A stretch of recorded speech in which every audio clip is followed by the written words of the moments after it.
木の祭り。新見南吉。木に白くて美しい花がいっぱい咲きました。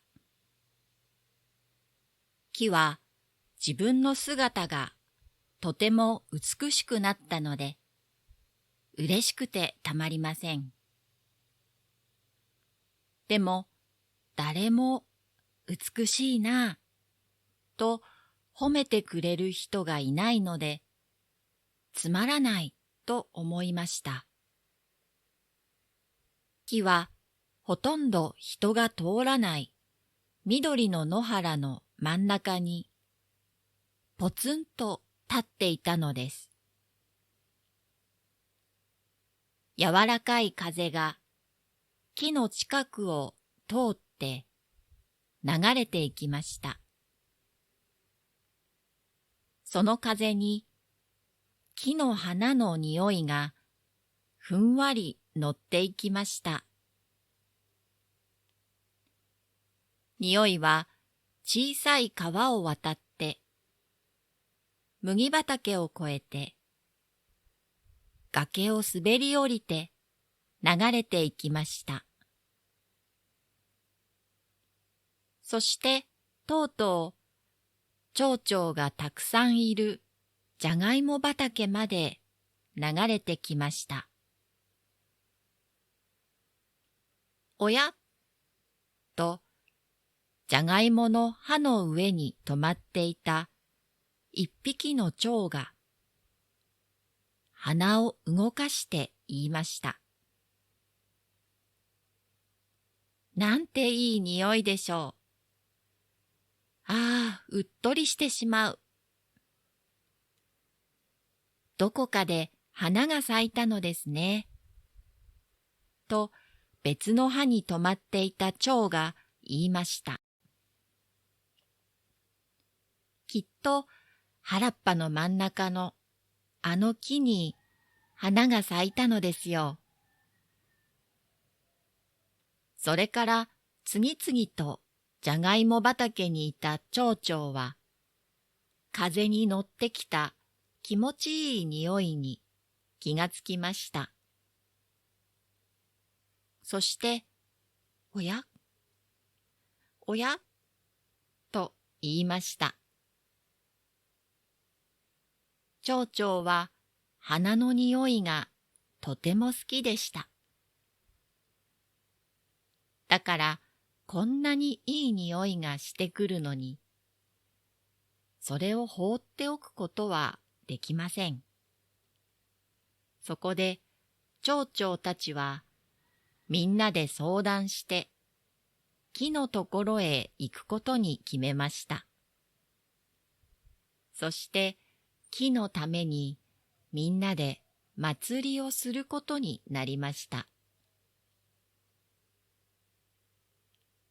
羽に模様がある一番大きな蝶々が先頭です。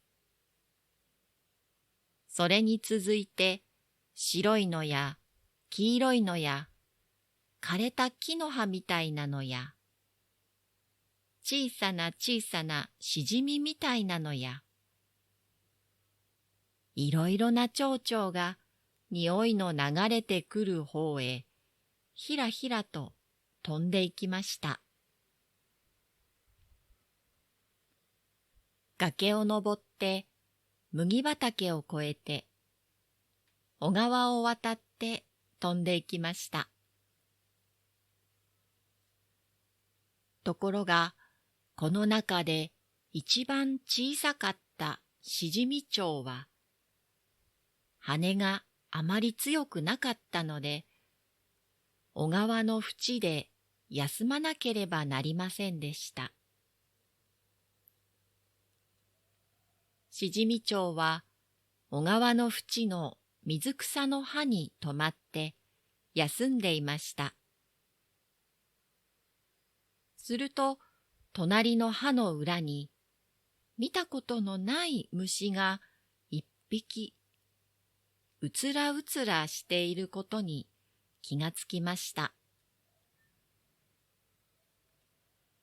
あなたは誰？としじみ蝶が聞きました。ホタルです。とその虫は目を覚まして答えました。原っぱの真ん中の木さんのところでお祭りがありますよ。あなたもいらっしゃい。としじみ蝶が誘いました。ホタルが、でも私は夜の虫だからみんなが仲間にしてくれないでしょと言いました。しじみ蝶は、そんなことはありません。と言って、とうとう説得して、ホタルをお祭りへ連れて行きました。なんて楽しいお祭りでしょう。蝶々たちは木の周りを大きなボタン雪のように飛び回っていました。疲れると白い花に止まり、おいしい蜜をお腹いっぱいごちそうになりました。けれど暗くなって夕方になってしまいました。みんなはもっと遊んでいたい。でももうすぐ真っ暗になるから。とため息をつきました。するとホタルは小川の縁へ飛んで行って、自分の仲間をたくさん連れてきました。一つ一つのホタルが一つ一つの花の中に止まりました。それはまるで小さい提灯の明かりが木にいっぱいついたようでした。蝶々たちはとても喜んで夜遅くまで遊びました。